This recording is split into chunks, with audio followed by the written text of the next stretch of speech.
Premier লিগে আজ রাতে 2 ম্যাচ রয়েছে। ম্যানচেস্টার সিটির ম্যাচ আছে, রাতে লিভারপুল আর নিউক্যাসলের ম্যাচও রয়েছে। ম্যানচেস্টার সিটি এবং বোর্নমাউথের ম্যাচ আজ সন্ধ্যায়, এরপরে Brighton versus Aston Villa, Newcastle United, Liverpool, Fulham আর চেলসির ম্যাচ পরের দিন রাতে।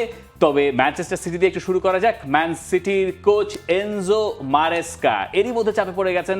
কমিউনিটি শিল্ডে তার দলের হারটা হয়তো সংখ্যার না, কিন্তু যেভাবে তারা হেরেছে সেটা হয়তো কিছুটা দুশ্চিন্তার। তার উপর দল থেকে রদ্রিরা চলে গেছেন, এখন রদ্রিকে খুঁজতে চান এনজো মারেস্কা।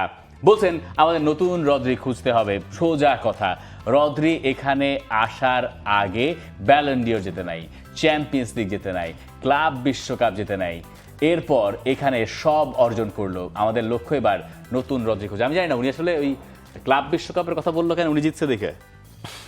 এটা একটা ভালো জিনিস তিনি আসলে মনে করিয়ে দিয়েছেন হয়তোবা, সেই খোঁচাটাও দিয়ে দিয়েছেন।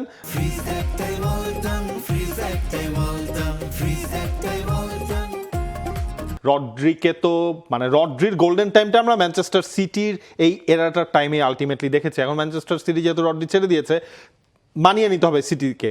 এরপরে দেখেন আপনি কমিউনিটি শিল্ডের ফাইনালটা কিন্তু আরও একটা ঝামেলা হয়েছিল, সেই জেরেমি ডোকুর ইনজুরিতে পড়া। ডোকুকে আপনি এই ম্যাচটায় পাচ্ছেন না, এইটা ফর শিওর। আমার কাছে ভালো লাগছে কি, হয়তোবা জ্যাক গ্রিলিশকে, খুব পছন্দের ফুটবলার, তাকে হয়তো স্টার্টও করিয়ে দেওয়া হতে পারে, কারণ আপনি স্যাভিনিওকে ধরে রাখছেন, স্যাভিনিওকে দিন শেষে ছেড়ে দেওয়া হবে। সেমানেও রয়েছেন, হল্যান্ডকে হয়তোবা নাম্বার 9 পজিশনেই খেলানো হবে। ওই জায়গাটায় হয়তোবা জ্যাক গ্রিলিশকে প্রেফারেন্সটা এনজো মারেস্কা এই ম্যাচে দিলেও দিতে পারেন। এর সাথে নুনিয়েজ হচ্ছে কি ইনজুরির একটা সমস্যা তারও রয়েছে, তার সার্ভিসটাও যদি না পাওয়া যায় তখন কিন্তু ব্যাকলাইনেও দিন শেষে এই জায়গায় এনজো মারেস্কাকে একটা পরিবর্তন করতে হতে পারে। এনজো মারেস্কার হাতে সময় আছে, এই মাসটা দলে নতুন কাউকে নেওয়ার জন্য সময় ফুরিয়েই আসছে। ম্যানচেস্টার সিটির ট্রানজিশন পিরিয়ড আমরা জানি, এটা তিনিও জানেন। পেপ গুয়ার্দিওলার ফেলে আসা দলে তার দায়িত্ব অনেক, কিন্তু এনজো মারেস্কা আবার এও বলছেন যে যখন ফার্নান্দিনিও চলে গেছে তখন আমরা তার রিপ্লেসমেন্ট পেয়েছি, যখন আগুয়েরো চলে গেছে তখন আমরা ভেবেছি গোল করবে কে, সেটা পুষিয়ে দিয়েছেন এর্লিং হল্যান্ড। যখন ডেভিড সিলভা চলে গেছে তখন কেভিন ডি ব্রুইনা সেই জায়গাটা নিয়েছেন। এইভাবে করে নেওয়ার মতো ওই প্রসেসটা আসলে এই ম্যান সিটি টিমে অলরেডি এক্সিস্ট করে, এমনটা আমরা দেখি, কাগজে কলমে মনে হয় না।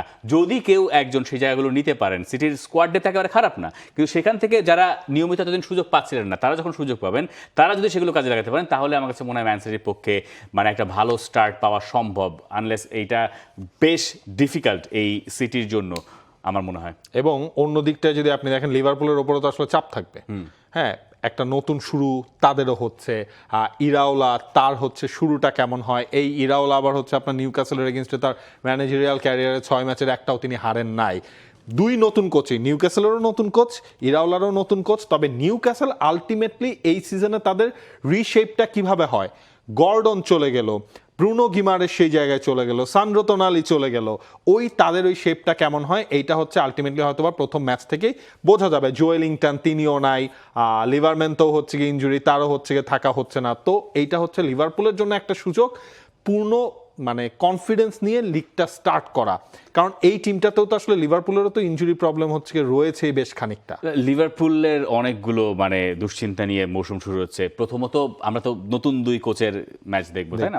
প্রিমিয়ার লিগের বেশিরভাগ কোচই এবার আসলে নতুন, বেশিরভাগ না, কাছাকাছি হাফ হবে হয়তো। এইখানে ইরাওলা যখন স্টার্ট করছেন তখন তার কাছে চ্যালেঞ্জ কি দেখেন, তার মিডফিল্ডের দিকে তাকান। মিডফিল্ডে আপনি পাবেন ম্যাকালিস্টার, সবোজলাই, গ্রাভেনবার্গ, এই 3 জনের বাইরে আপনি নাম নিতে পারবেন না।